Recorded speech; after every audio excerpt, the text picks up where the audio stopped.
So this is really one of the most incredible experiments, studies that I've ever seen.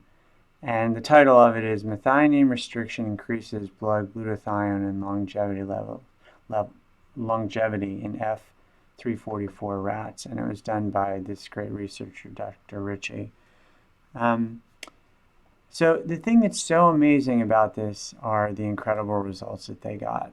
And it's amazing. This study is from 1994, and I don't know how people wouldn't know about this, but they did a study and they had two groups of rats, and the control rats got a regular diet, and the experimental group got a diet that restricted a certain amino acid called methionine, right? And they were calorically equal. The only difference being the experimental group had this much lower amount of methionine in their diet.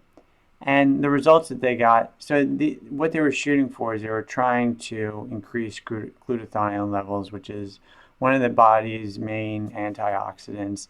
It's a protein that declines as we age, and some people think this is a contributor to aging. When they did the result, they got this incredible result where the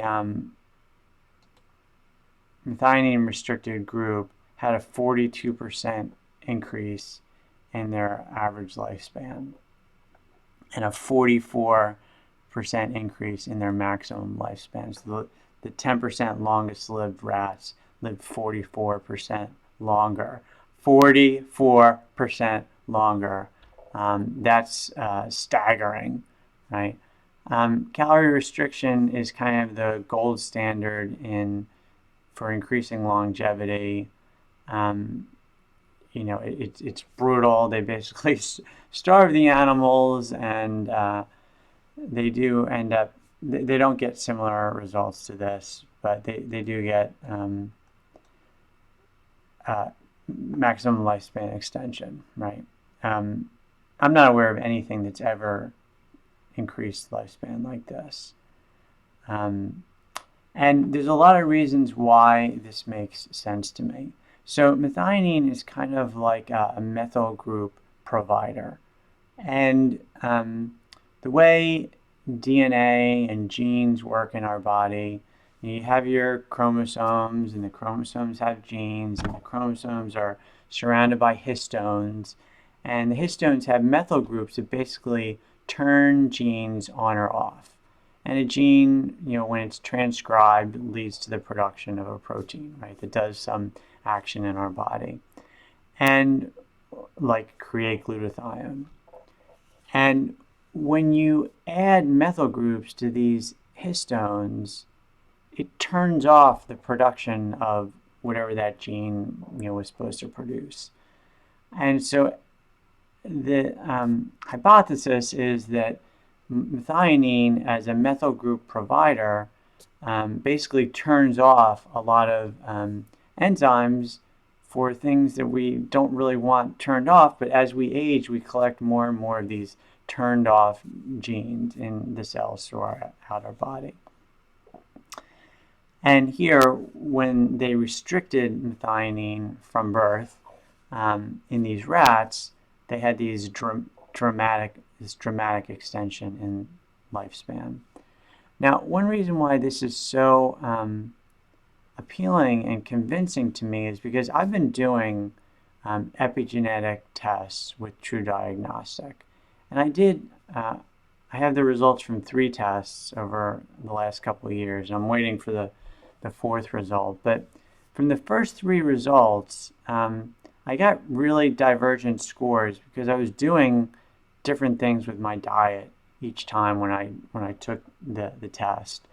And I'm just going to bring up the results here. So the first score that I got was in April 2023, and I got 0.78, which is, 1 means your chronological age is the same as your biological age. And if you want to live longer, you want your biological age to be less than your chronological age, or you want your rate of aging to be less than 1. If your rate of aging is 1, that means your chronological age would be matching with your biological age. So you want a score less than 1. So when I took the first test, I got 0.78. When I took the test again, I thought, wow, let me apply Ray Peat's principles and see what kind of score I get. And I ended up doing a diet that was really high in dairy, a lot of sugar, but also very high in methionine because of all the dairy that I was consuming. And I ended up getting a score, it's not bad, but it was 1.01. It wasn't as good as the scores that I had been getting. And I thought, oh, it must be the sugar, right? But the more I thought about it, I took a third test. That was back where I was on the vegan diet. And I was doing moderate caloric restriction, and I ended up just unintentionally having much lower levels of methionine. And I ended up getting this 0.73 score. And then the latest test, I tried to do more calorie restriction. This was really before I was really focused on lowering methionine. And I'm waiting for the score there.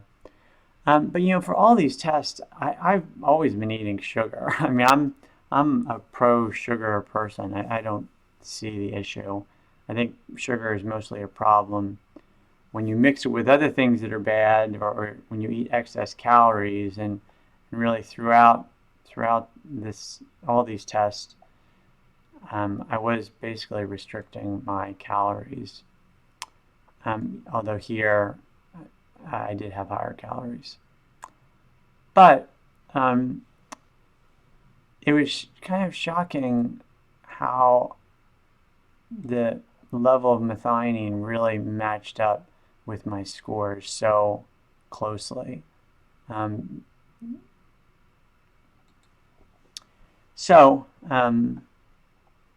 got, once I saw this study, it really kind of,